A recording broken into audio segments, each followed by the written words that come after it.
नमस्कार, जोहार। झारखंड का एकमात्र सरकारी न्यूज चैनल क्लीन न्यूज में आपका स्वागत है। समस्या किसान से जुड़ा हो या हो पारा शिक्षकों का मुद्दा, हर खबर पर होगी हमारी पैनी नज़र। सभी खबर सिलेक्टेड और काम की है, तो वीडियो के अंत तक बने रहें। साथ ही आप न्यूज को किस गांव या शहर से देख रहे हैं, हमें कमेंट में ज़रूर बताइए। आज का लाइक हम 100 रखते हैं, उम्मीद है कि आप इसे पूरा करेंगे। और रोजाना पंचायत चुनाव का अपडेट पाने के लिए चैनल को सब्सक्राइब कर बेल आइकन को प्रेस करें। तो चलिए जानते हैं आज का मुख्य समाचार। झारखंड में भी 3 से 4 डिग्री और गिरेगा पारा, जानिए हाड़ कपाने वाले सर्दी पर मौसम विभाग का अनुमान।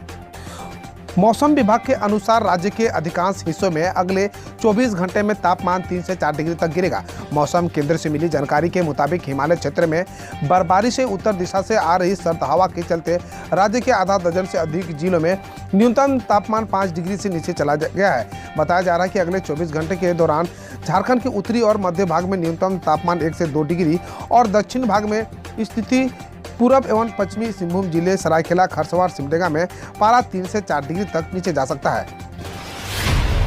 झारखंड में 97% मनरेगा मजदूरों को नहीं मिल पाता है 100 दिन का काम, ग्रामीण विकास विभाग ने दी चेतावनी।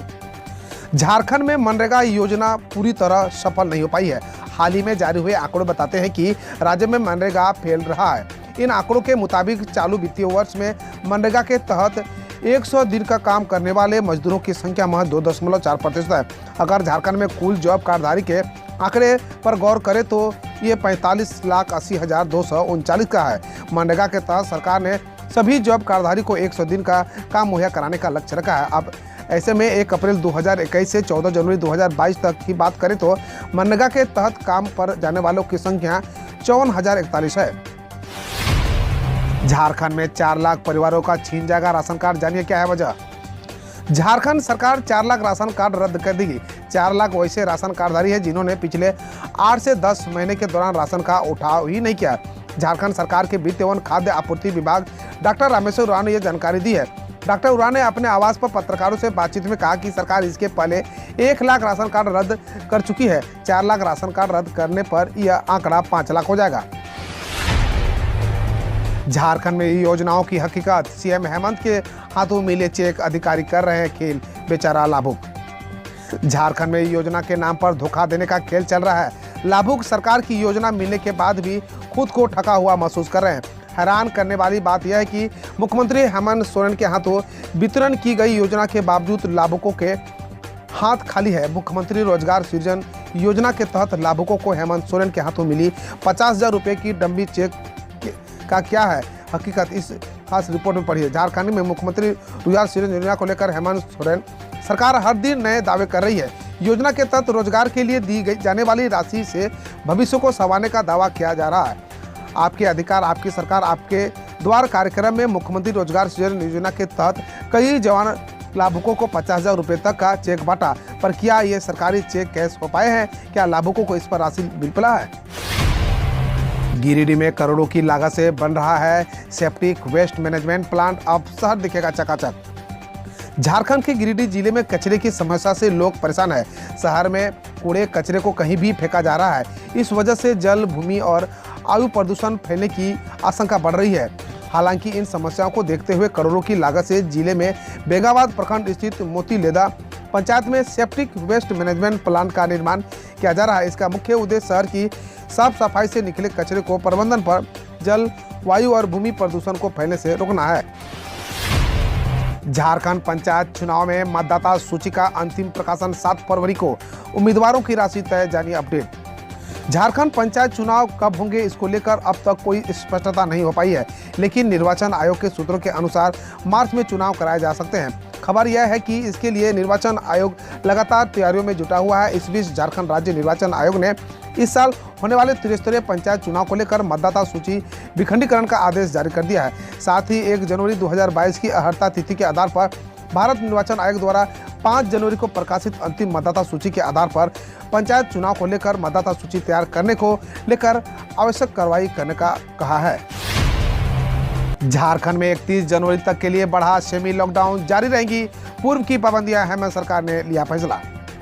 झारखंड में कोरोना के बढ़ते संक्रमण को देखते हुए हेमंत सोरेन सरकार ने सेमी लॉकडाउन को 31 जनवरी तक के लिए बढ़ा दिया है।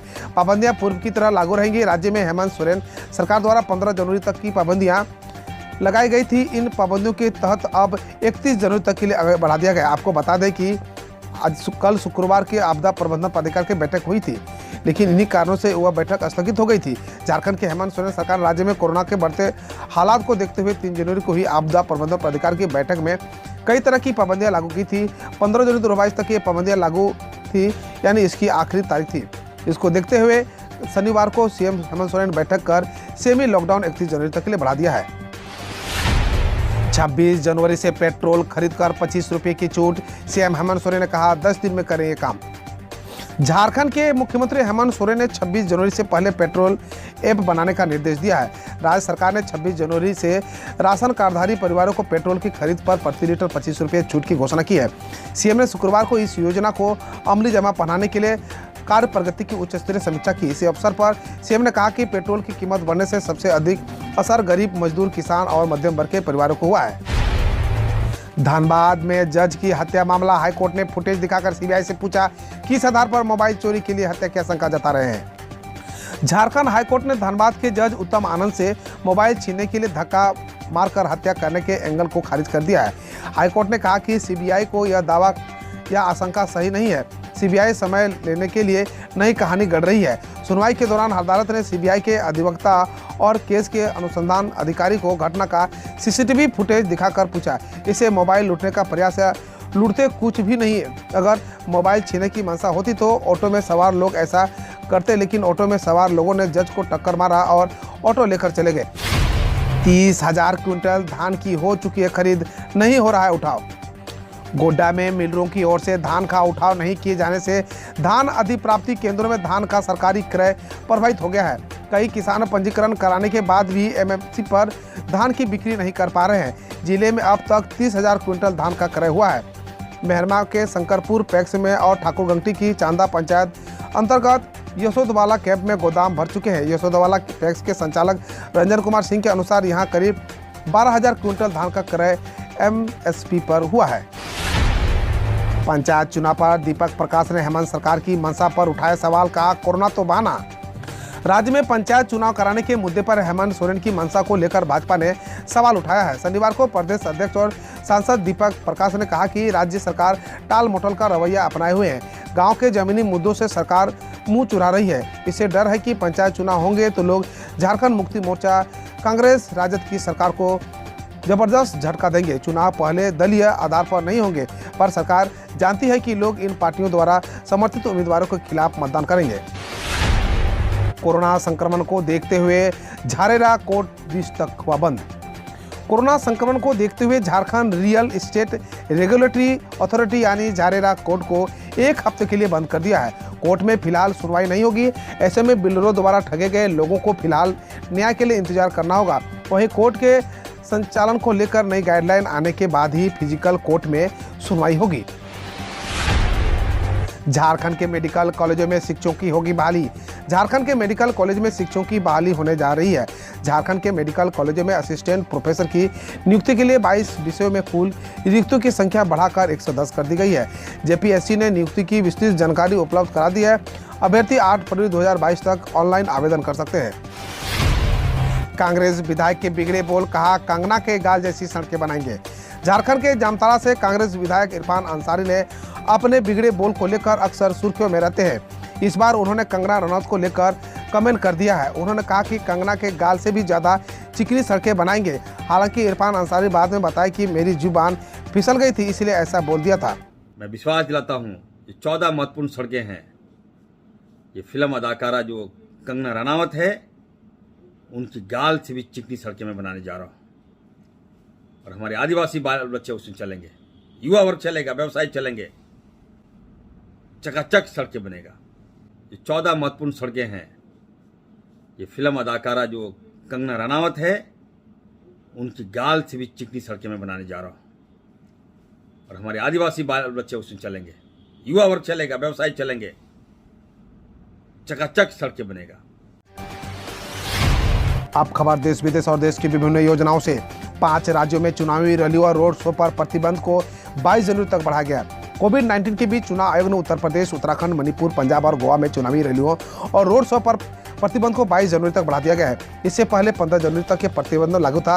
वहीं राजनीतिक दलों को अधिकतम 300 लोगों या हॉल की 50% क्षमता के साथ इंडोर बैठक करने की अनुमति दी गई है।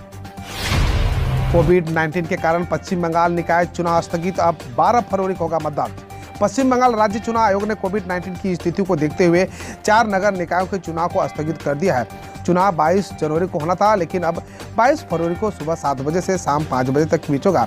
कलकत्ता हाईकोर्ट ने चुनाव को 4 से 6 सप्ताह के लिए स्थगित करने पर विचार करने को कहा था। बीज के अनुसार हरियाणा में वैक्सीन न लगाने वाले 15 से 18 वर्ष के बच्चों को स्कूलों में नहीं मिलेगा प्रवेश। हरियाणा के स्वास्थ्य मंत्री अनिल विज ने शनिवार को कहा कि कोविड-19 टीका न लगाने वाले 15 से 18 आयु वर्ग के बच्चों को स्कूल फिर से खोलने पर प्रवेश की अनुमति नहीं दी जाएगी। उन्होंने ट्वीट किया है, अभिभावकों से अनुरोध है कि वे बच्चे की कोविड-19 से सुरक्षा सुनिश्चित करने के लिए उनका टीकाकरण करवाएं। अब 23 जनवरी से शुरू होगा रिपब्लिक डे समारोह। सुभाष चंद्र बोस की जयंती भी होगी शामिल। गणतंत्र दिवस में अब हर साल 24 जनवरी के बजाय 23 जनवरी से मनाया जाएगा। केंद्र सरकार ने यह फैसला नेताजी सुभाष चंद्र बोस की जयंती को गणतंत्र दिवस समारोह में शामिल करने को लेकर किया। इससे पहले केंद्र ने नेताजी की जयंती को पराक्रम दिवस के रूप में मनाने की शुरुआत की थी। डॉक्टर ने कहा, लता मंगेशकर को अभी आईसीयू में ही रहना होगा, उनके लिए प्रार्थना करें। मुंबई के ब्रीच कैंडी अस्पताल में दिग्गज गायिका लता मंगेशकर का इलाज कर रहे डॉक्टर प्रतीत समदानी ने बताया कि उन्हें अभी कुछ और समय अस्पताल में रहना पड़ेगा। उन्होंने कहा कि वो अभी भी आईसीयू में निगरानी में है, हमें इंतजार करना होगा, इसके ठीक होने के लिए प्रार्थना करें। गौरतलब है कि 92 वर्षीय लता मंगेशकर कोविड-19 से संक्रमित है। पीएम मोदी ने कहे 16 जनवरी को मनाया जाएगा नेशनल स्टार्टअप डे। प्रधानमंत्री नरेंद्र मोदी ने शनिवार को कहा कि 16 जनवरी को नेशनल स्टार्टअप डे के रूप में मनाने का फैसला लिया गया है, ताकि स्टार्टअप्स का कल्चर देश के दूर दराज के इलाकों में तक पहुंचे। पीएम मोदी ने कहा, स्टार्टअप नए भारत की रीढ़ बनने जा रहे हैं। अब भारत आज़ादी के 100 वर्ष पूरे करेगा, अब स्टार्टअप्स की भूमिका अहम होगी। हम रोज ऐसे ही न्यूज लाते रहेंगे, तो यदि आपने अभी तक क्लीन न्यूज को सब्सक्राइब नहीं किया है तो पहले फटाफट सब्सक्राइब कर लें, साथ ही बेल आइकन को दबा दें ताकि कोई अपडेट मिस ना हो।